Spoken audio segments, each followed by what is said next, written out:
Well, I'm going to be very brief. You'll all be happy to hear because we're here to listen to Denise. But I must, given that this is UBC, I have to say a few words of introduction.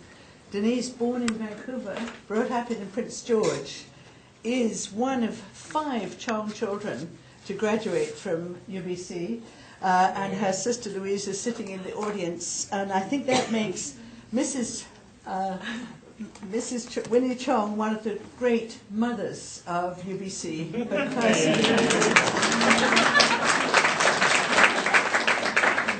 getting 5 or more children through UBC, I always have felt is deserving of an honorary degree, but I've been overruled on that subject, I'm sorry to say.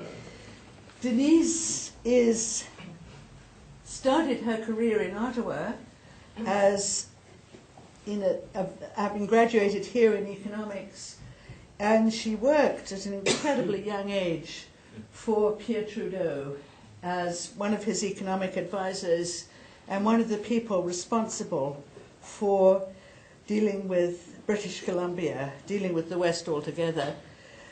From there, and this is where I met her, she went on to China and eventually back to Ottawa.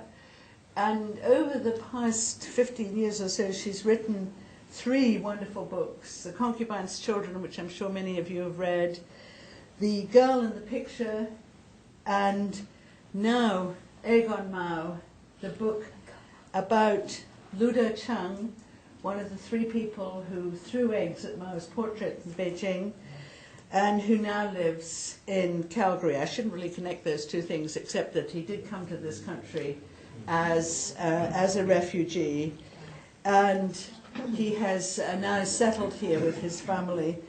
When he first came, or when he was first able to get out of China, it was clear that somebody was going to write about him, and I was delighted to hear that it was going to be Denise, because from early on in all the work that she's done, Denise has a profound commitment to not just to human rights, but also to decent treatment of human beings. And that's what she's taught us in this book that she's about to talk about. I also want to say, just before I finish, in terms of referring to what several of us were here on Friday when we had a talk about, is history important for studying China, for working with China? In other words, should political scientists be forced to know a little bit about history? In the case of, I was of course speaking on behalf of that notion, but I don't think everybody was convinced. But I have to say, in the case of Ludo Chung, the person we're talking about today, that is absolutely vital. What I realized the first time we met was that he was from a very particular place in Hunan province. He was from the very place where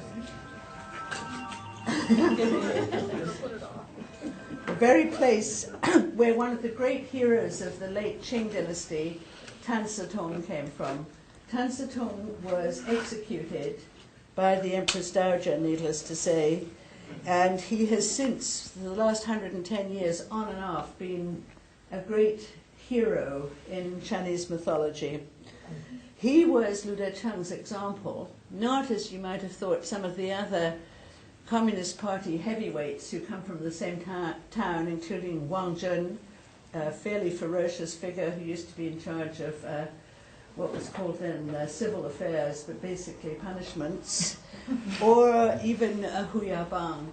So what Denise is doing is letting us, giving Ludo Chung a voice, and giving a voice also to this whole enormously important question in China of human rights, of democracy, because what Tan Tong died for 110 years ago was exactly those values. So I'll turn over to Denise now. Thank you, Diana. Now, I don't have a loud voice, so if you can't hear at the back, you can just, wave madly at me, all right? And if I get a question I don't like, I just press this button and I just eject out of here. This is for the recording at the back. Now, I think it was brilliant of me, I must say, to have written my family memoir when my so many relatives were still around. Because people used to say to me when they wanted to write their family story that, oh, I could never write that until so-and-so is dead. Well, I wrote when my family was still alive, so now when I do my subsequent books, all my family can come.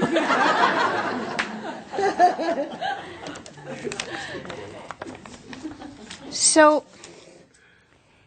1989, May 23rd, in the middle of the afternoon. The sun is shining on the 6th week of the democracy protests in Tiananmen Square, when the students are occupying the square by the tens of thousands. It's the 4th day of martial law. Well, by now, at first the citizens of Beijing were terrified because tanks and army trucks were beginning to converge on the city, and would the government use force to get the students out of Tiananmen Square? Well, by the 4th day, there was no sign of military vehicles in the city, so citizens of Beijing were quite emboldened. And they would get up in the morning and they'd say to each other, "Have you been to the square yet?" And they began to come back. By the hundreds of thousands, on this day, there were 300,000 milling into the streets converging on the square. And by midday, the students are rolling out of their bunks and waking out of their tents because they've been up all night, manning the barricades at the major arteries into the city to keep the army vehicles out. So they're also coming back and ready to begin another day of occupation in the square. 3 young men follow through on their plans. They're making a last stop at a street vendor to purchase eggs. They go to a vendor selling what's called jianbing, which is like a Tianjin pancake. It's egg and a mung bean paste that is put on a griddle, and on a vendor has a portable charcoal grill, and it's sizzled and it's folded into a pancake. So they order enough pancakes with extra eggs added so that they have 30 eggs. And what they do is they ask the street vendor, and one of them is an artist, so it's all quite methodical, to separate the eggs into yolks and to reserve the white. And they take the empty eggshells and the reserve egg white, and they go to a little park beside Mao Zedong's portrait. And there they mix the egg white with oil paints and turpentine and refill that into the eggshells. Because the egg white will help the paint mixture dry faster, and their thinking is that the egg white will lead to a permanent stain on the portrait. At 2:10, they throw every one of the more than 30 eggs. And within about an hour later, by mid-afternoon, the 3 men have disappeared into the Chinese prison system. 17 years later, I get a call from Random House because one of the 3 men, Ludo Chung, is on the front pages of Canadian newspapers with the picture of the spattered Mao portrait. Would I consider doing a book on human rights in China using Ludo Chung as perhaps a little entree into the story? And this editor at Random House says what he'd like to do is do a book about human rights in the face of the economic boom that's going on in China, the economic miracle and the rush of the West to do business there, and the enthusiasm of China to woo the West. So where was human rights in that? Could I do a story perhaps where it would get not at the man in the street in China, but the man in the street in the West? So I thought, all right, these 3 young men do this. It seems like a reckless gesture. and maybe futile because one got life imprisonment, one got 20 years. Ludo Chung was sentenced to 16 years in prison. So was it a futile gesture? Well, I do know for sure, without even starting the story, that clearly they rattled the regime. Why would there be that severe punishment? So my first instinct was that the book that I would do would be the biography of a jester. I'd figure out what led him to do that. And then I thought to myself, okay, now what makes us into moral beings where we then act to assert that morality? I wondered, are we born with it? Do we learn it? What happens, especially in a totalitarian regime like China? Here's Ludo Chung as a child. Ludo Chung was walking hand in hand with his mother in the crowded market when she stooped to pick up a 10-yuan banknote that he had also noticed lying on the ground. A 10-yuan note was a rare sight. Nothing larger than a 5 for most people an entire week's wages would ever pass through most people's hands. His mother caught up to a man walking just ahead. She tapped him on the shoulder and showed him the 10-yuan note and asked if he had dropped it. Ludo Chung had not seen the note fall to the ground, and he was sure his mother hadn't either, so who knew who it belonged to? However, seeing the relief that flooded the man's face filled him with guilt that he should have doubted his mother. On another trip to the market, the two were on an errand to buy her cotton slippers with a rope sole. A pair cost 2 yuan. When his mother found and paid for her purchase, the clerk gave her an extra 10 yuan in change. His mother immediately realized the mistake and handed it back. Ludo Chung's large eyes widened. What a good person my mother is, he thought. After all, this was a state shop. The clerk was a state worker. It wasn't her money. Not like the man in the market who had dropped a 10-yuan note of his own. Later, back at the bus station dormitory, Ludo Chung was excited to share the story. He told a neighbor how his mother had returned the extra 10 yuan. The neighbor was scornful. What a stupid woman your mother is.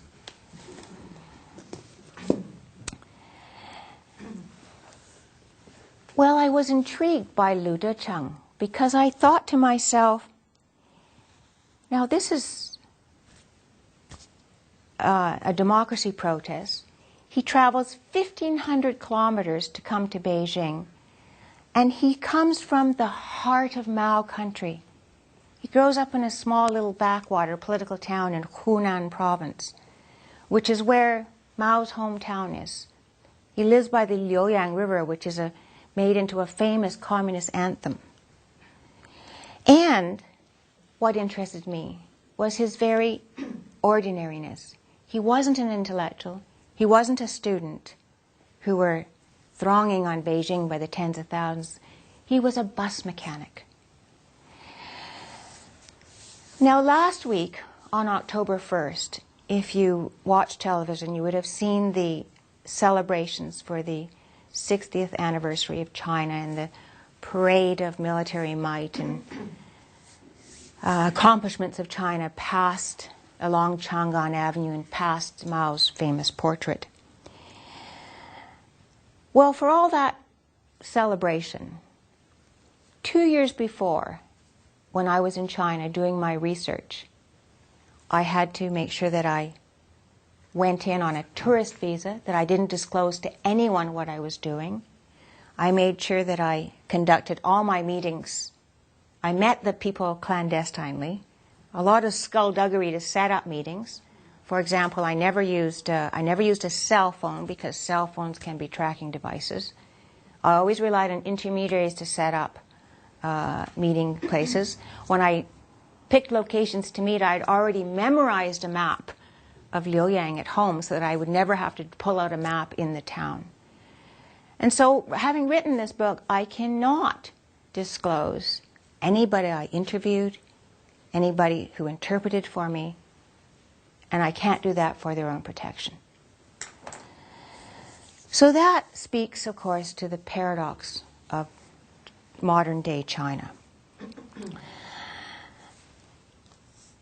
Now, in doing my research, I did walk along the banks of the Liuyang River, which is where Ludo Chung, as a child, would walk with his grandmother.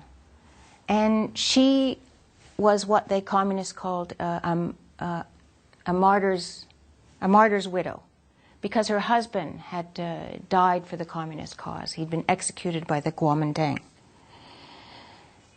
And Ludo Chung would hear about his grandmother tell him stories about her husband when he had been Mao's confidant, and tell him about, when he was only 7, 8 years old, stories about how, for example, Mao's men in an early skirmish, trying to batter through a wall, a wooden wall of a walled town, took an ox from a peasant family and wrapped the ox in cloth, and then set the cloth on fire and rammed the ox against the wooden gate. And then the grandmother says to Ludo Chung, how terrible for the peasant family. An ox is such a precious possession. It must have been overwhelming. That same river, Ludo Chung was 13 when he spends his days on a hot summer's day floating in the river on his inner tube that his father has got from the bus station for him. And he stays in the river so long that his fingers and toes are wrinkled because they're waterlogged. And he drags his inner tube out at the end of the afternoon. His shorts are dripping water. And he's full of a boy's life, the joys of a boy's life. And he goes home and he realizes too late that the radio is announcing the death of the great houndsman, Chairman Mao. And then at his trial, decades later, it comes back to haunt him. You did not cry when Chairman Mao died. You've been a reactionary from the beginning. I also traveled in Liuyang, the town, and in the countryside around, where Ludo Chung, as a teenage boy, falls in love with a teenage girl. And it's illegal to live together, so they run away. And then they want to get married, but they're underage. But the neighborhood busybodies are determined to find them and end the relationship. And then the girl becomes pregnant, which only angers the busybodies even more because it's against the one-child policy. They're not only underage to be married, but they're underage to have children. So they want to undo the marriage, and they want an abortion. So when I puzzled about what makes us into what I call a moral being, in the end, I got the idea that I would try and put the human back into human rights. And what I came to realize through Ludo Chung's story is that that human part of human rights is the instinct or human nature to recognize goodness, to defend just common decency, to demand respect, fairness. But what really shook me to my moral core is that when I was researching the story and heard about the hell that this young couple went through in trying to keep their love affair together, I remember thinking when I first was interviewing Ludo Chung, I thought, oh, wow, I also have a love story. And then I realized, oh my God, human rights, it's one of the most basic rights is to defend that human instinct to love. So that was really what, it shook me that this was what was so important. You can't even assert that basic right. Now it doesn't end there with the egg throwing, because I follow Ludo Chung through the prison system as well and through his release 9 years later. So even in that prison system, like we know the totalitarian state, but what about the whole state apparatus of the prison system, the justice system, the police, the legal system? Was it possible even to stand up for goodness, to assert your rights even in the prison system? And what I came to see was that if you don't stand up for those rights, for goodness, decency, respect, to love, that all those virtues will just lose their currency.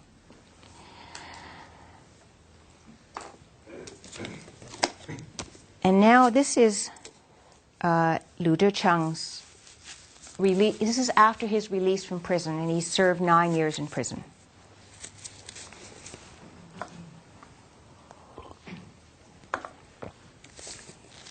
And he's back at home now in his hometown in Liuyang. And of course, he doesn't have a job. He doesn't have a roof over his head because he used to be was a bus mechanic at the bus station. And although he's supposed to have been a reformed prisoner, the bus station makes it clear to him they do not want him back, and therefore he has no housing or the usual things that come with being attached to a work unit. In prison, whenever Ludo Chung had contemplated the years he'd lost, he'd taken comfort in thinking that Hong Wu, his closest friend, would have achieved something great with his talents. Ludo Chung found him living in a tiny flat on People's Road. He was sorely disappointed to find out that Hong Wu was earning his living by playing poker and dabbling in fortune-telling. He cringed to hear Hong Wu blame his troubles on everyone else, complain that he'd married the wrong wife, declare that the only satisfaction to be had out of life was in cutting corners, and in ways he knew better than anyone. Decheng spoke to him frankly. You have made yourself into a victim of this society without even knowing it. Ludo Chung worked on making the used car he'd bought roadworthy. He decided he'd run a private taxi service. Driving about town, he saw Zufu, one of his oldest friends from childhood, with his son cradled in his arms. He stopped to offer them a lift. Ludo Chung had heard people in town say that Zufu's child was a monster, and that he treated it like it was his sweetheart. The child, now 4, had been born with severe handicaps, had stopped growing at age 2, and already had the wrinkled skin and bald head of an old man. Zufu confided in Decheng that his wife wanted a second child, and the family planning people were willing to allow it. But he told her that their son needed all their love and attention. Ludo Chung felt cheered to know that there were people like Zufu with a great capacity for love.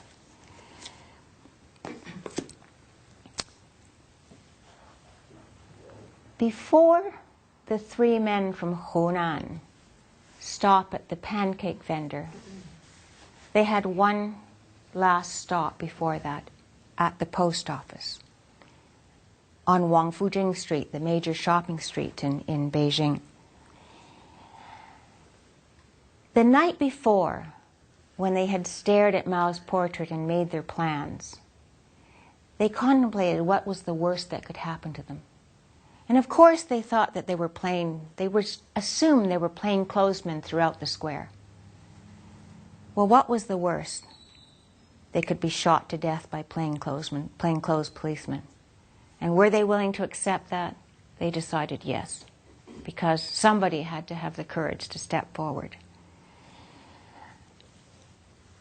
It never, ever crossed their minds that the students would be the one to round them up, turn them into police, to betray them.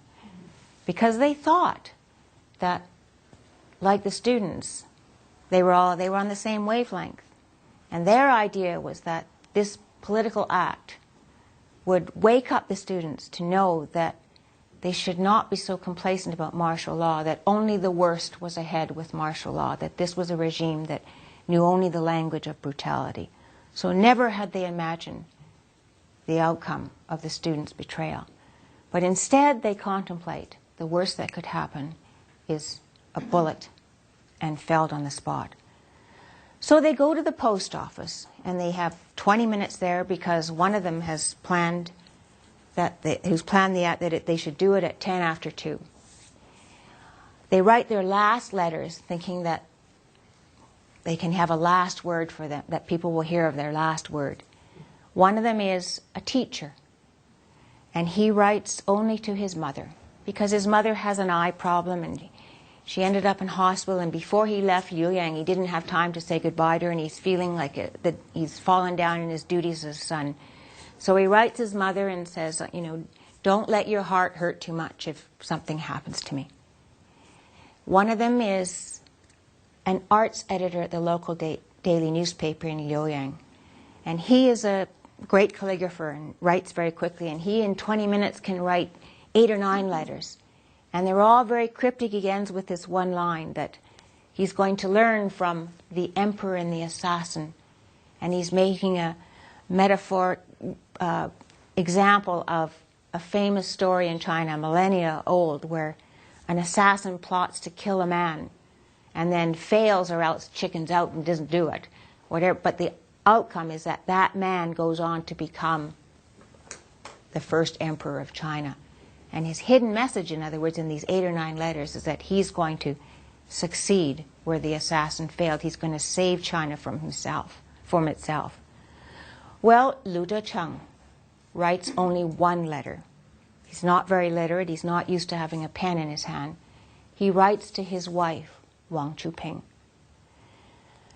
Now, I know, being of Chinese heritage, I can remember how the Chinese custom regards love, and I remember my mother telling me when I was researching the concubine's children of a saying that you love with your heart, not with your mouth. So love was not a word that is really used in Chinese culture. Well, Ludo Chung writes to Wang Chuping, his wife, his final letter, and he says, we're going to do something big. It might turn into something big. And then he thinks of his duties and says, please take care of your parents, my parents, and our daughter. And then he wonders how should he end this letter, this last communication. And he writes, finally, Wang Chuping, I love you, your Lu Gao. None of those letters reached their recipients, intercepted by the police. So, thank you very much.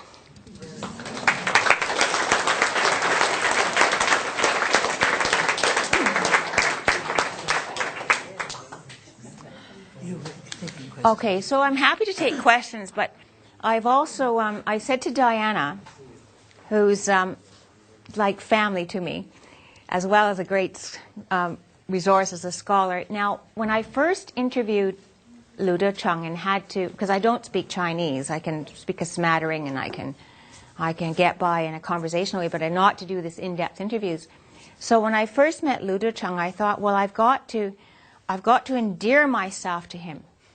And Diana won't hear this, but I often think of Diana as like a fairy godmother. And I thought that would be perfect because, she's not only a scholar, but she's got this wonderful way about her.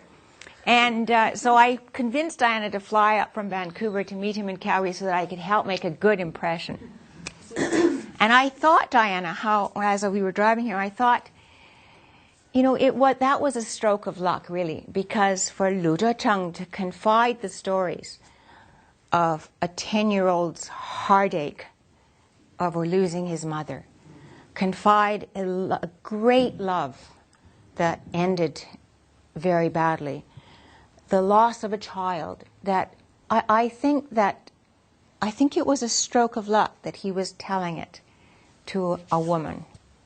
And not only that, but somebody with this great warm presence.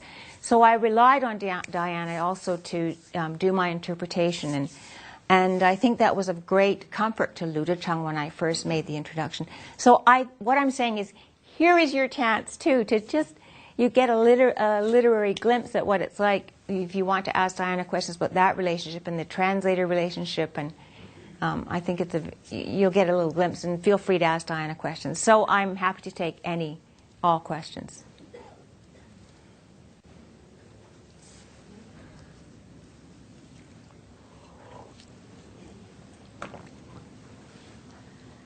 I have a question. Yes.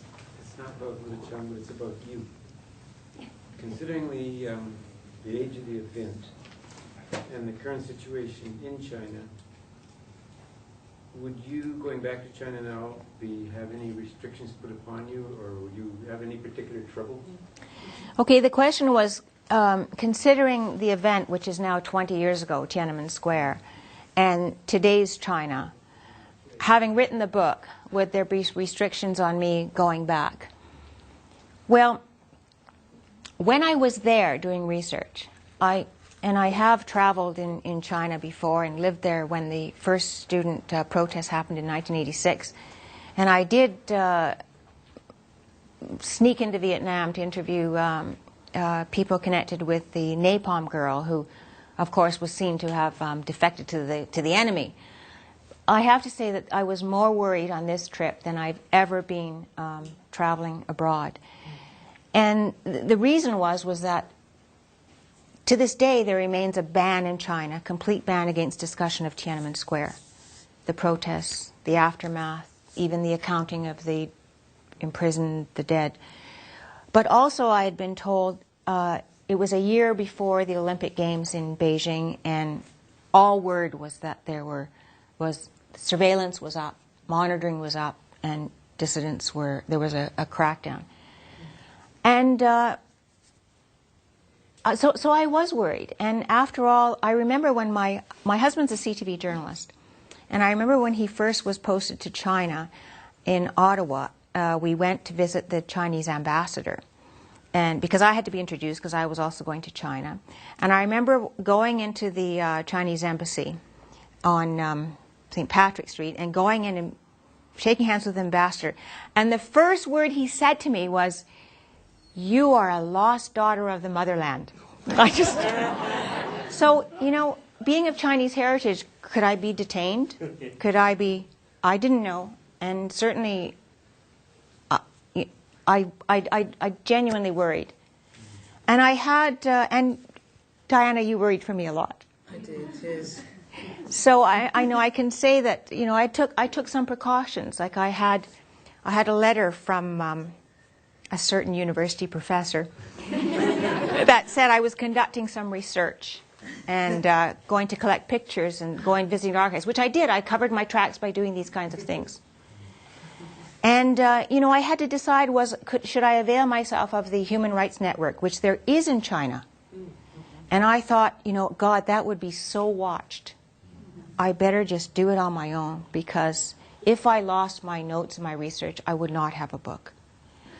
So, and then I took the train from Liuyang to, just like they did, on the exact day that they had traveled from the 1,500-kilometer trip from Liuyang to Changsha to Beijing. I took the train, that overnight train myself, because I wanted to, you know, experience that time of year and so on.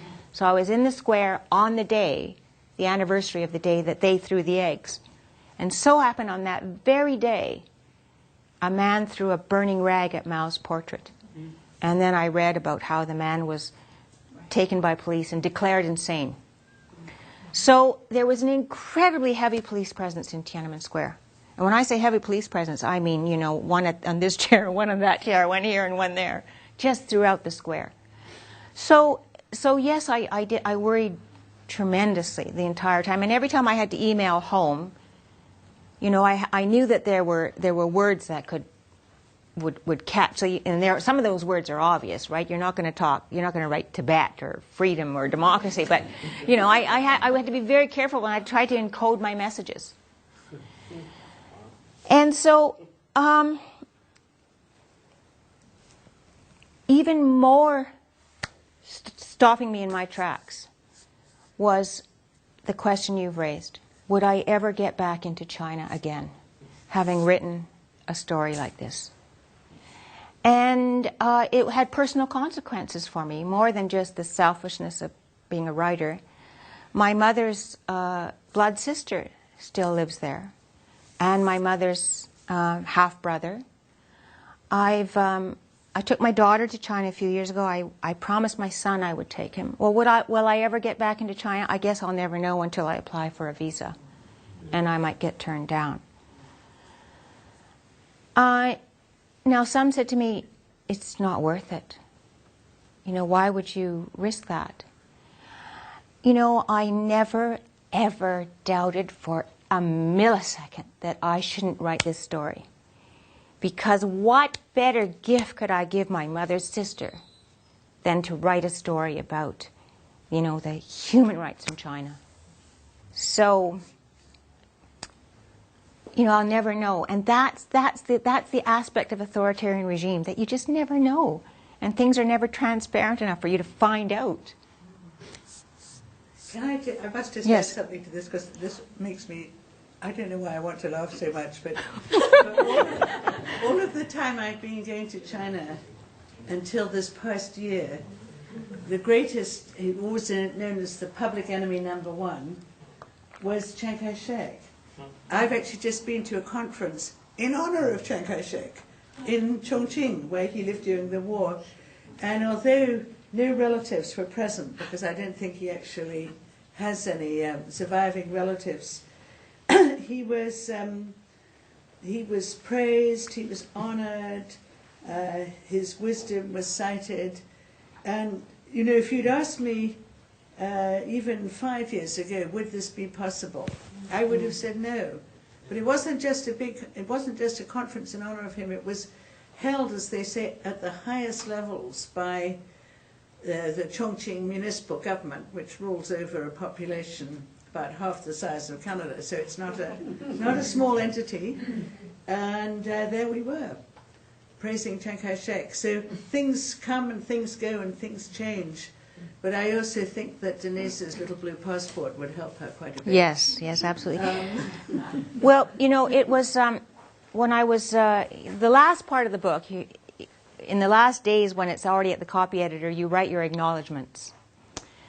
And so you have to write them quickly, and you're trying to include all the names. And so I phoned people who I wanted to include in my acknowledgements. And among those were various interpreters or people who'd help me. And you know, they were really honored to have their name. And then within days, I got so many calls, they asked their name to be dropped. And of course I did. I did, absolutely. So, you know, it's that kind of unknown. And I said to them they didn't have to explain to me why. They didn't have to, you know, some of them had family in China, some of them wanted to travel again, or had work in business interests. I didn't, you know, I said that's just your decision.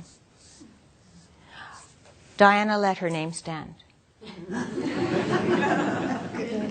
But now, she doesn't hear this, but this is why I adore Diana, because I said to Diana, are you sure? This is a scholar whose life's work is China. I said, are you sure, Diana? Because there could be, you don't know when the 20th anniversary of Tiananmen had come, and still isn't being talked about in China, and it's leading up to the 60th anniversary of China. You know, you don't know. Are you sure, Diana? And Diana said, well, you know, if I don't go to China, well, I'm finding it gets really hot there anyways.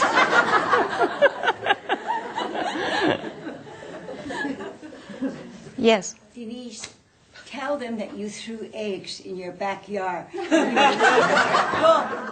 she just wanted that feeling, what it's like to throw eggs. Tell them about it. Well, that's my mother. And of course, I have to listen to my mother because she's here right in the front row. So when I interviewed Ludo Chung, I first met him in the backyard of a democracy activist in Toronto. And I was waiting to meet him, and there was 2 or 3 foreign journalists came by, and I was listening to them interview him. And of course, all of them, the first question they asked was, do you regret your action? You know, what do you think of the futility of your gesture?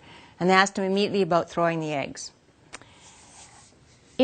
I waited I think it wasn't until 19 months after I met Ludo Chung that I came to that interview with a dozen eggs, and we talked about the egg throwing incident.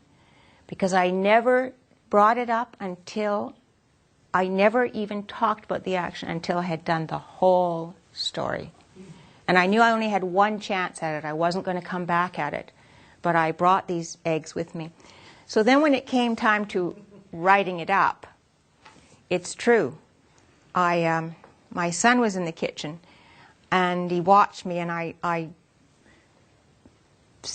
emptied the eggs, and I was looking for a weight of something that would be, egg white paint, oil paint, and turpentine. So I'm going through my kitchen cupboard, and I came across, I found a busy bee honey.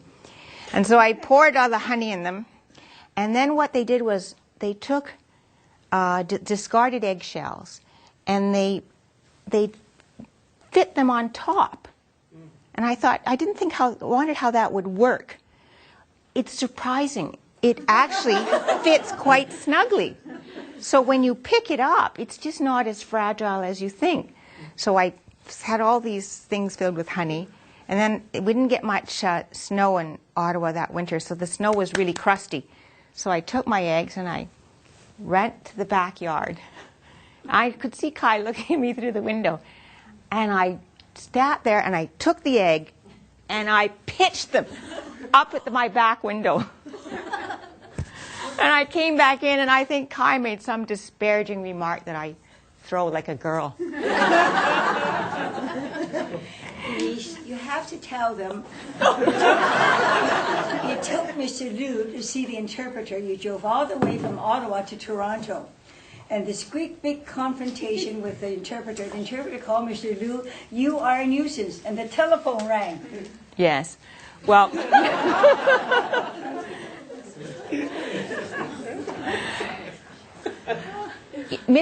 everywhere, this is the challenge I felt with every reader. Would you see, because in the West, if you think about doing that kind of an act, you think, oh, how stupid, how foolish. And then you hear that he got 16 years in prison, and you think, how reckless. Because you just can't even contemplate that someone doing that action and incurring that kind of punishment. But then you forget it. What you don't know, of course, is that in a society like an authoritarian regime, where protest is impossible without, in no way can you voice your protest, so you take this act of protest just for the nobility of having acted. That's what it's about, not whether it was worth it or not. Could I take the reader to that point to judge again that action? So actually, this then imposed all kinds of writerly questions. So I start the book the moment after the last egg is thrown. And I end the book the moment they start to throw the eggs. So I wanted to see if the reader could take that journey. And in that time, I weave between his as a boy, and then after he throws the eggs, his imprisonment and his release. So I wanted to see if the reader could come to that and could see how that act came out, and if you'd have a different opinion. Well, when I used interpreters and so on, they were just so quick to give their opinion of him. They couldn't resist by saying, even the students turned you in. And, what response can he have to that? So my mother is describing sometimes when, I'd set up an interpreter event and the whole thing would just, we'd have to get the hell out of there. Yes? I wanted to ask Diana, when you went to do the interpretation and your first meeting, and it would be so emotional, how did you keep your emotions out of the interpretation? Was that difficult? Yeah, the question is, she's asking Diana, when she went to do the interpretation for me, it became very emotional, which is true because there were lots of tears and lots of getting up and going to the bathroom because he'd feel sick and he wouldn't come out and then there'd be tears. How did Diana feel, and how did she deal with the emotion? Well, I'd done a lot of interpreting in my time for different different situations. And it's strange because you have to sort of not quite submerge yourself, but it's very concentrated, you know, especially when you've got one person on one side and one person on the other. So we were lucky, we were being beautifully looked after in Louise's lovely house, with Louise providing snacks, and I'm sorry to say that at times we were outside in the garden. Mr. Liu required frequent smoking breaks, and I did too, but that's another matter. He's an immensely engaging person, and I didn't expect that. He's got a wonderful sense of humour. His courage is, whether foolhardy or not, is still absolutely staggering, and his clarity, because although he, as Denise said, he's not particularly well educated, or he wasn't when he went into prison, he has an amazing intellect, and you could see how the fact that he was born as he was prevented him possibly from going where he did. In prison, he managed to educate himself fantastically in terms of reading all the Chinese classics, which for some reason were available. And as probably the only person I've ever come across who's read what's called the Mirror of History, Tongjian, he's read the whole thing. It's 4,000 pages. Even scholars, I think, probably there's very few of them who have. So I found him quite. The emotion was. I mean, when we got to certain stages, we were all in tears.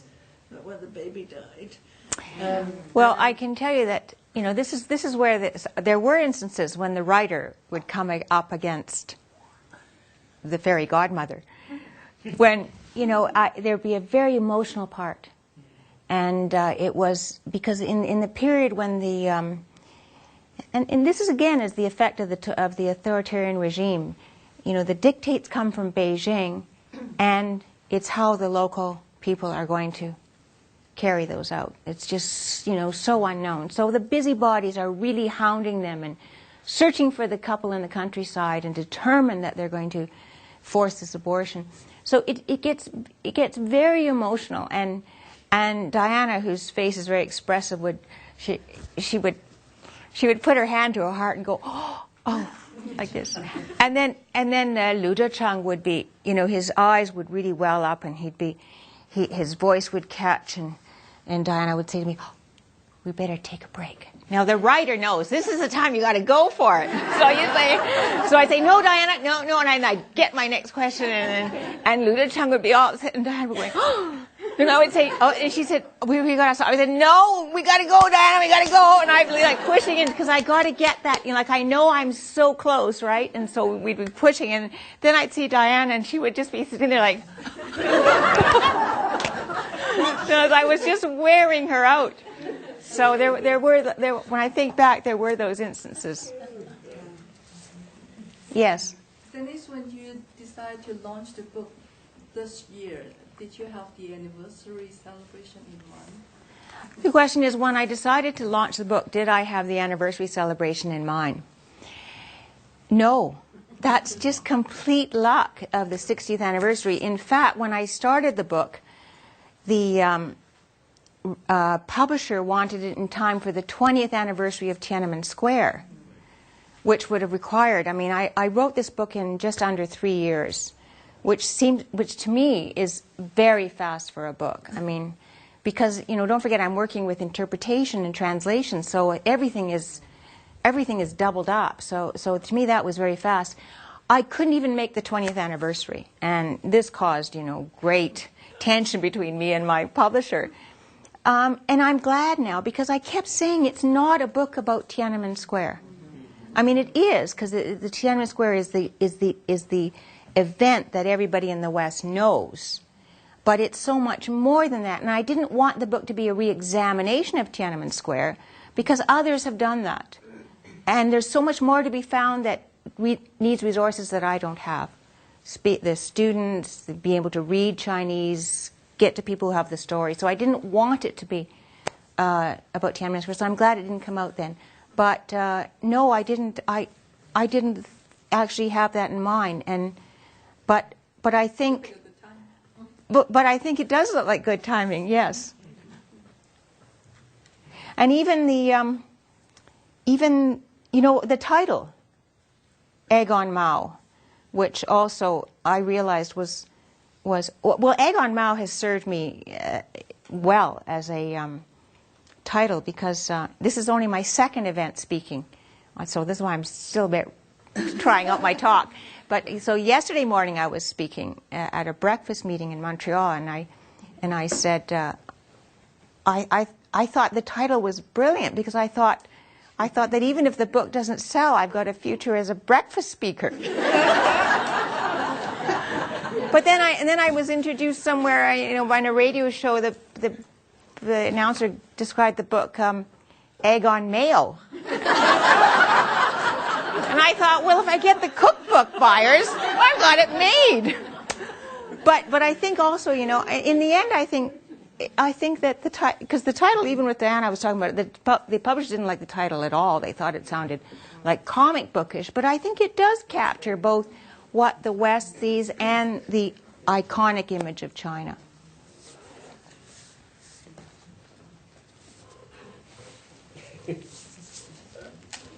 Yes, of course. When you mentioned the way you prepared for the book, it sounds very similar how you did The Girl in the Picture. Was it a good sort of background in your experience, how that helped you work in China? Yeah, the question is, when I did this book, it sounds similar to what I had done for The Girl in the Picture, and does that book experience lend itself to this book experience? Well, now that I have done 3 books, actually a girlfriend said to me the other day, now you've got a body of work. And I said, well, I've finally got some body. So that was good. I was thrilled. But I think the thing I learned most in writing these 3 books, actually, is how to deal with memory. And it's how to elicit memory and as close as you can to its pristineness.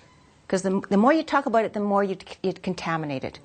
So, that's why, for example, I didn't ask about the egg throwing incident until I'm at the very end, and I do it once, and I never go back to it. So, that's where I think that is where I've learned as a writer. But in terms of research, I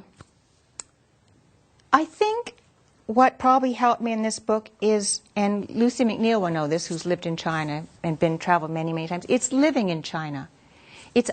I lived there just only for less than 2 years, but it is kind of a familiarity with for example, even though I had never been to Hunan province, I had traveled in the mid-'80s to other parts of China, and I know how far away Beijing is and how far away the powerful reside. And I already know that although we in the West think of democracy as voting and other sophisticated demonstrations of democracy, I already knew from living in China that people suffered because they couldn't choose a mate, they couldn't choose where to go to school, they couldn't choose where to live. Husbands and wives couldn't even live together. So I knew that kind of thing. And then on the undertaking the research, and you're right, in Vietnam the research was also a lot of kind of skullduggery. I think actually it's instinct too. When you get yourself in that situation, you just instinctively know how to look behind you. Was there ever a reaction from Vietnam on the book? Was there ever a reaction from Vietnam on the book? It's photocopied like crazy. You can buy it right outside the museum, the War Museum, I think, for like $3. So, yes. A question, yes. Yeah, I'm just curious about your the process. How much of it ahead of time do you kind of see the story versus do you go into the interviews and kind of let it guide you? Yes. So the question is, in the process, does the writer see the story, or do you just open yourself to kind of opportunity of how the subject begins to spill the story and see it? Well, this is what I tell other writers when I do writing workshops. The first thing is that a writer is creating something, and you're creating a book. So I separate right away the book from the life. So I make that distinction right away. So I always have in mind a book. And I'm always thinking of the structure of the book and the story I want to write as opposed to the life.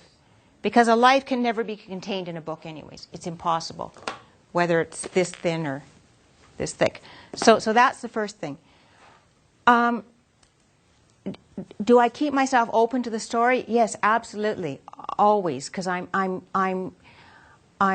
it's like, maybe that is what I learned from doing the family memoir first, in that with your family, you know what you don't know, and you just kind of hone in on it. And it's kind of the same thing with other subjects. You just get this instinct of where it is that you ought to be going, and it turns up. So maybe it's not all just serendipity. But, for example, on the structure of a book, I knew even before I met him that that was how I would do the book, in terms of how it would start after the incident, and it would end picking up the first egg. So I knew that already. So I remember having a drink with the publisher of Random House. She'd come to Ottawa, and I had a drink in the bar in the Chateau Laurier. And we were chatting about, I hadn't started writing yet, and she said to me, well, I told her about that, I had this idea of a structure, and I said, well, how do you think the book's going to start? Or she asked me how I thought the book was going to start, and I asked her, well, what do you think? And she said to me, well, after all, you're researching in Calgary, because I described to her how I spent hours and hundreds of hours with Ludo Chung in Calgary, just in a high-rise by the Bow River and trudging through the cold snow in the winter, and we just spent hours and hours and hours. And she said, well, I think it would be good if you placed yourself in Calgary, because we just got to know how you've got the story. So I think you should place yourself in Calgary and then ease into the story. Well, I didn't tell her then. I just ordered another glass of wine, because I had no intention of doing that. Because I had already heard from Ludo Chung a story that I knew was going to start the book. Because he told me, because I talked about the river with him and how he used to play in the river. And when I traveled there, it was the same time of year, and I could see after the winter melt, the water level really drops, and you can see the soft yellow sand. And when he was a little boy, they used to walk into the river and pick up pebbles that would be revealed in the sand, and they would have throwing contests. And he told me about how he could take on all the challengers. And after all, when he was 12, he won in their sports day event at school. He won the grenade throwing contest. So he told me how he could pick up these stones and throw across the river, and he could take on even adults, that his splash was the furthest. And then he told me one day about how he threw it right over the river.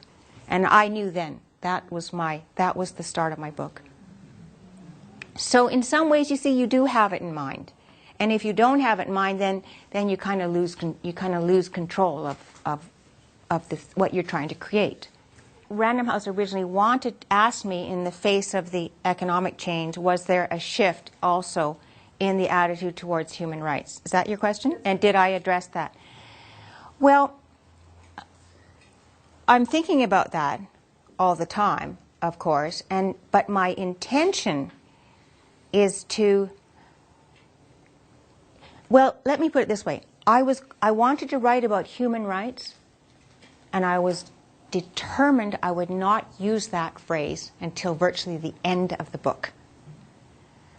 And it goes for the words took on such special meaning. Like every time I used the word, when the words like love came up, or legal terms like guilt, or I used, every word took on a moral dimension. So, if I wanted to talk about economic trade-off versus human rights, maybe I would have written something else. I would have written a political piece, or I would have written an advocacy piece. But my first argument, as I talked about all this with myself, is that I was affronted that there's a trade-off between economic, material well-being and human rights. And why is there a trade-off? Because, China insists that it's not our business to talk about human rights, and, we like to pick up our China cup and see that it's made in China, and our dress label says made in China, and the sheets say made in China, because, we're trading off that material well-being too. So I was determined that I wasn't going to, I wanted to make human rights resonate without being thought that there was a trade-off between the two. I'm not denying that there isn't economic progress or an economic miracle, but it would be absolute folly, I think, to confuse that with the Chinese regime giving what the Chinese people really want, which is, that material well-being is not at the very top. They want freedom, democracy, human rights. So in that way, I feel it's more. I hope it's more powerful to address it that way, than to. But I hope that it's. I would like to see it. I remember having chats with Diana about this because I was thinking, is there a way? I wondered even if there was a way to just get away from all that language about engagement of the West and engaging China, and was there a new language for human rights?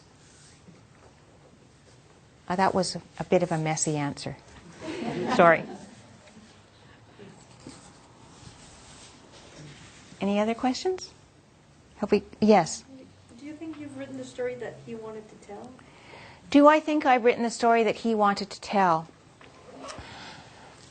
When I went to him to do this, saying I wanted to use him as... I didn't know I was going to write his whole story then, I didn't know. You're quite right, I didn't know that then. And so when I approached him, I made the argument for a human rights story. And, I explained what I wanted to do, and he was fine with that. But he wasn't sure, of course, what kind of writer I was. So he said to me, are your other books in Chinese? And so happened the girl in the picture is in Chinese. So I got him a copy, and he said, I'll have to read that. And when he read that, he came back to me and said, I think you'll treat my story with respect. Now, has he read it? No, because, of course, he doesn't read English. But his second wife and his son are now in Canada. They escaped China just over a year and a half ago. And his son, Tony, is learned to speak English so quickly. He didn't speak a word when he came. And Tony, I sent the book to Ludo Chung, and Tony started to read it and tell his father about it. So I asked Tony just a week ago what his father thought, and Tony said that he'd read the opening about his father throwing the stones right over the river, and Tony was so impressed with his father. So I don't know. I don't know what Ludo Chung thinks, but he in this May, the book was already in what's called pages, which means the manuscript goes to the copy editor and then is it hasn't been printed yet, but it's in the format that it will appear when it's in the book. So it was already at that stage when Ludo Chung called me and said, could I fly to Calgary? And moreover, he wanted Diana to be the interpreter, so I had to get Diana from Vancouver. And because he said that he wanted to explain to me before the book came out any causes for regret. So I thought, uh-oh, now what? So I scrambled, I got Diana to come, and all he wanted to tell me, basically, was that Zhao Ziyang's memoirs were just coming out. I don't know if you know this. He was in the square, and then he was turfed out of the Politburo and then under house arrest because of his sympathetic attitude towards the students in the square. And then he died about 5-6 years ago, and then his memoirs have been smuggled out. So Ludo Chung says, I don't want Zhao Ziyang to be made into a hero. So, I think he has that respect. Whatever I write is what I write, and one day I guess he'll be able to read it. But I doubt it. I don't know if it'll be translated into China. Certainly not in China. I don't think it'll be translated in Chinese. Maybe in Taiwan. I don't know. I would say it'll be like Zhao Ziyang's memoirs, which are widely available in China now. It's a badge of one's sophistication in China now, whether one has although it's obviously officially banned, but for anybody with any self-respecting intellectual will actually have a copy of it. Because obviously when something is a valuable commodity, the people who sell it translate it, well, they didn't have to translate that, they actually do very well out of it. Mm-hmm. Mm-hmm. So not long, I wouldn't, I wouldn't think. All right, so I think I've kept you sitting very long. Thank you very, very much.